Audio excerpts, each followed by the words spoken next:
Hello, everybody! Welcome back to Jay's Rock and Roll Stories. I'm your host, Jay. Do you hear this? Do you know who that is? That is Pigpen. That's Ron Pigpen McKernan. He was, really you can say the Grateful Dead, it was Ron's band. The Grateful Dead started, he kind of put it together. He wanted to do like a rock and roll blues band. And so my episode today is about Ron Pigpen McKernan. How did they get that name Pigpen? Well, he kind of looked like this what is it called? The Peanuts character Pigpen. So Ron Pigpen McKernan was born in 1945 in Palo Alto, California, which is, I think, a little south of San Francisco.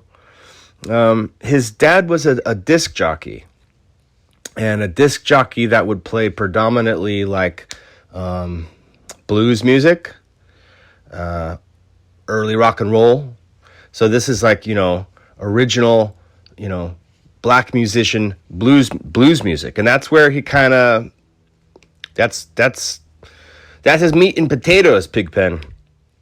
And Pigpen McKernan met Jerry Garcia, who would, go on to be one of the greatest guitar players of all time.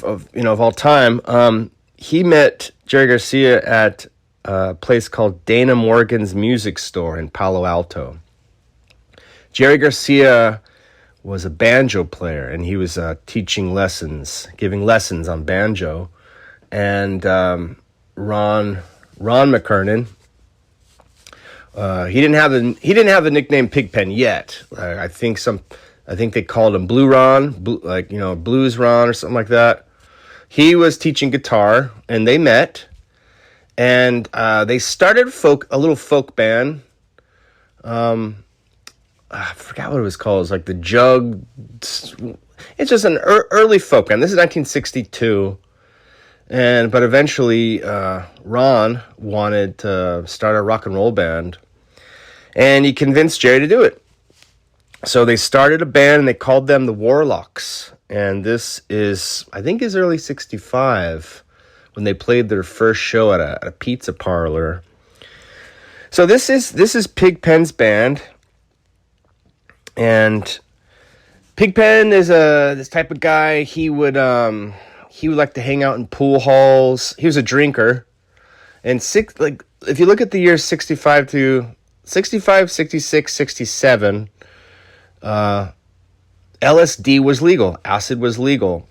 And it was a thing that all these young people were doing, quote unquote expanding your mind, if you want to say. But this was not Ron's drug of choice. He liked to drink. He would hang out in pool halls and bars. He was a drinker. He liked Southern Comfort. He liked those cheap fortified wines, the flavored ones. He liked sherry. Another example of this early rendition of the band, before they were called Grateful Dead, they were called the Warlocks, and they're in the book Tom Wolfe, the Electric Kool-Aid Acid Test. They're the band in that book. I don't know. Maybe you don't know what I'm talking about. So they put together a band. It's called the Warlocks, but they changed their name to the Grateful Dead. And Ron Pigpen McKernan, they record the first album. I think that was '67. And he was with the band up until he started getting sick because he was drinking too much. Everyone else in the band was more interested in smoking weed or doing acid, but he was a drinker, and it catches up to him. I'm just gonna say he dies in 1973. Alcoholism just takes over, and it just kills him to the point where he can't even contribute to the band around 70, 71, 72. He's really only relegated to one or two songs, and then he's kind of pushed behind, sit behind the organ or sit behind the congas, or just here's a tambourine, just bang the tambourine, which is kind of sad because he he has a lot of potential. He easily could have started his own blues band because, I mean, the band itself, the Grateful Dead, they started doing like different stuff. Like they might have, let's say have like a 12 set song list, like a playlist, and maybe one or two songs would be, a rhythm and blues song that Pigpen would sing on, and it would kill. It would be rock and roll, but the rest of the songs would be experimentally psychedelic, so he would have nothing to do. The thing is, the guys in the band wouldn't let him leave, and I think he wanted to, but he wouldn't. He was too much of a nice guy. So, as I said, Pigpen doesn't like acid. That's not his cup of tea. And I got a lot of my information that I'm going to share with you from a series of magazines called Relics, and they did a little expose on Pigpen.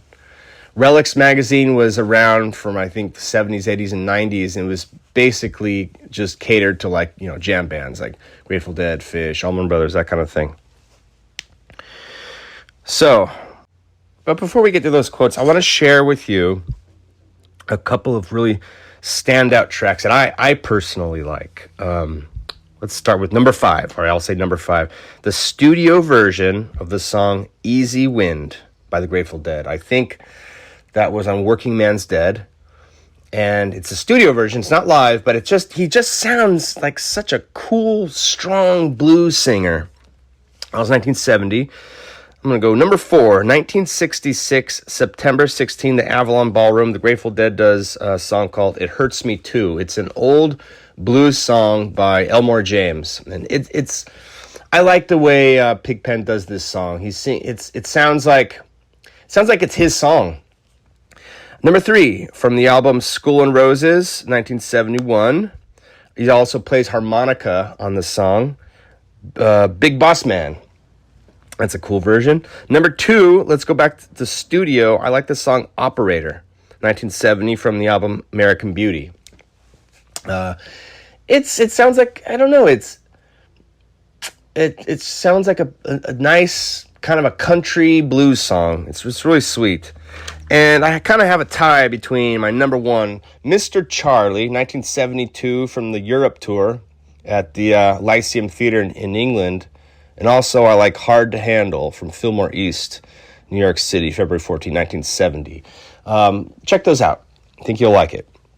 So I'm just going to share with you some quotes, some descriptions, some stories.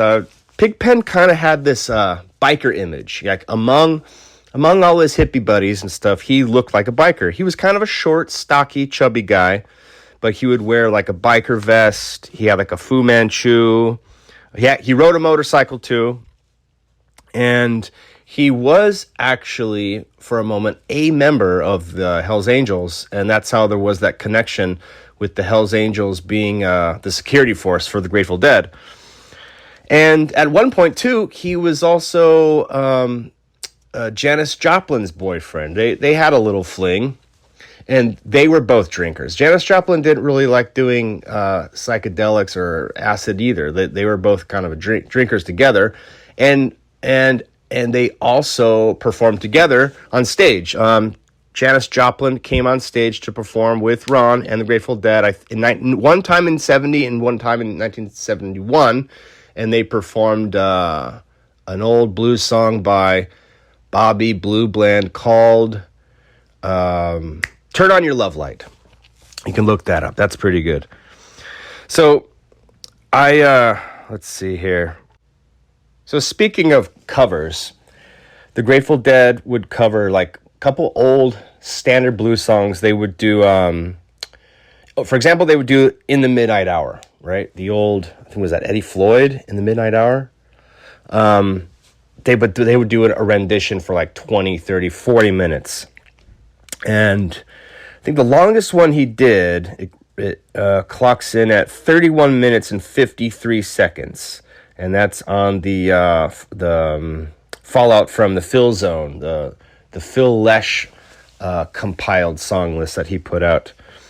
I always felt that it was such a sad turn of events that he never really got to go out on his own, because Jerry Garcia went solo and he had the Jerry Garcia band.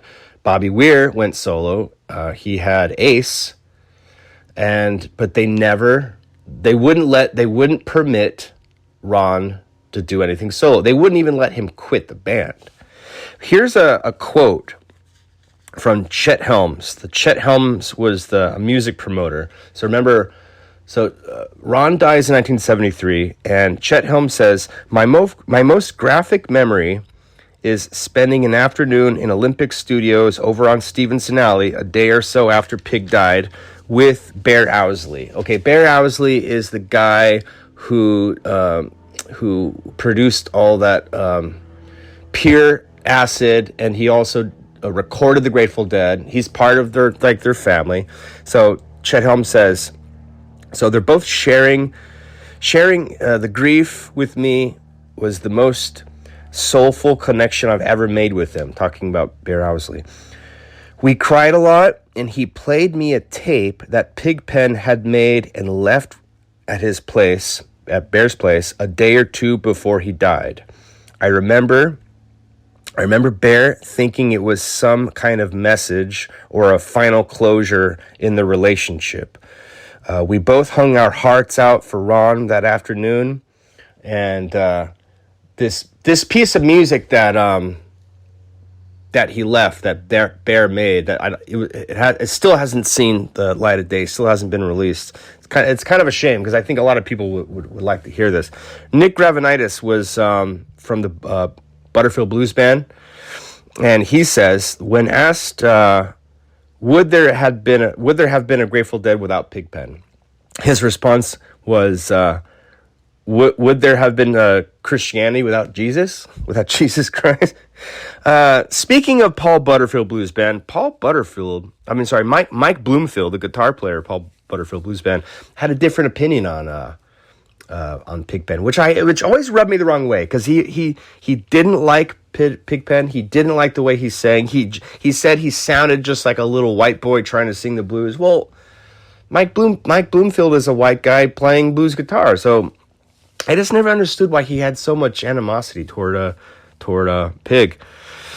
Spencer Dryden from the Jefferson Airplane and the New Riders of the Purple Sage talks about how back in the day, the Dead and the Airplane would travel together, and that he and Pigpen would room together. They were the only drinkers in those two bands. Acid was good. Alcohol was a no-no. So Bear was kind of like their keeper, their babysitter, and he really frowned upon anyone drinking alcohol. So anyway, he says how Owsley would give them a lot of crap when he would find empty bottles, and alcohol was a no-no. In the beginning, Ron was the only one who could sing. The other guys tried singing, and they sounded like crap. He was the only one that could sing. He played organ, he played the harmonica, and everyone considered this was Ron's band. Tom Constantine, who was a kind of a quote-unquote member for the Grateful Dead between the years 1968 and 69, he would also room with Pigpen. And the Dead really played, all kinds of music with Pigpen, but really only flourished when they did the rhythm and blues members. This is according to Tom Constantine. Constantine explains how they would just put Pigpen behind a set of congas and give him some maracas, and so when the music was psychedelic, here, just sit back there. So, Suni was really was left without much to do on stage. It got to the point where it's there's nothing to do, and they wouldn't let him quit. Signe Anderson was the first lead singer of Jefferson Airplane, and she only did that one album. She became pregnant, and then she quit the band, and that's when Grace Slick took over. But Signe Anderson explains that in 1966, the two bands would play together, and they would do a whole hour jam of In the Midnight Hour together on the stage together. Jack Cassidy and Jorma from Jefferson Airplane. They were blues guys too. They were interested in blues. So whenever Jefferson Airplane and Grateful Dead were playing together, they would invite Pig on stage, and vice versa. They would get on stage together and play. Marty Ballin was one of the singers for Jefferson Airplane, and he talks about how he and Janis Joplin and Ron would get together, like the little trio, and they would go see blues bands when they would come to San Francisco. Like, they would see the old blues guys. Like, they saw Muddy Waters, Otis Spann, all like cool shows at the Fillmore. They were like a good friendship. Here's a quote from John Dawson. This is the nickname is Marmaduke. He was a guitar player for the New Riders of the Purple Sage. He says, Jerry Garcia always said, "Don't go slumming with Pig." What the hell does that mean? All right, so he explains that, and that's exactly what I did. So he says that one night I made that mistake and ended up sitting outside this sleazy motel on the other side of Palo Alto waiting for Pigpen. Waiting for Pigpen to do whatever he was inside that hotel. There wasn't anything in it for me, but I know he had a good time. So he just went with him to, do his own thing. All right. Another quote from him. Let's just fast forward here to 1972 when Pig was he's kind of fucked up, not really doing not very healthy right now. And he says, I remember running into him in the stairwell at the Lyceum on the Strand in London, 1972. He was really getting sad and weird, kind of perverse way that he couldn't seem to get over. I was coming into the gig and he was just sitting there in a chair, all by himself. He could just be alone, I guess. It really was sad now that I think about it. So he just got really sick. Like he just wouldn't stop drinking and just became incredibly unhealthy. I'm kind of jumping back and forth. This is a funny story I liked. This was from 1967 when the doors were opening for the Grateful Dead. So on the topic of equipment and stuff, 1967, the Grateful Dead played a show with the Doors in Santa Monica at the Earl Warren Showgrounds. So the Grateful Dead set up all their gear, all their equipment for a sound check. Ray Manzarek from the Doors, the organ player, who they're going to open for the Dead. So Ray Manzarek approaches Pigpen, and he pleads with him. He's like, "Hey man, instead of taking all your stuff down and then us putting ours up and taking it down, why don't we just use the same kind of, because we both have the same kind of organ, why don't we just keep your organ there? No big deal, right?" So he goes, we both have a Vox. What if I play the Vox instead of having our roadies do all that work, huh? Ron says, "No way, man. Nobody plays my organ. Absolutely not. You cannot play my organ." It's funny because it's 1967, and that was when the Grateful Dead were sounding pretty tough. It's just, I think it's a sad story. There could have been a lot more music. There could have been there could have been more albums. But the guy was just too dedicated to drinking. So I'm gonna wrap it up here. There's some really good music. Just look up Pigpen Grateful Dead. You hear some good songs. He's a good singer. He plays harmonica. He plays organ, and that's all I'm gonna do now. That's it. Thank you for coming and listening to Jay's Rock and Roll Stories. If you like the show, give me 5 stars. If you want to contact the show, you can at Jay's Rock and Roll Stories at proton.me. And I'll see you next time. See you later.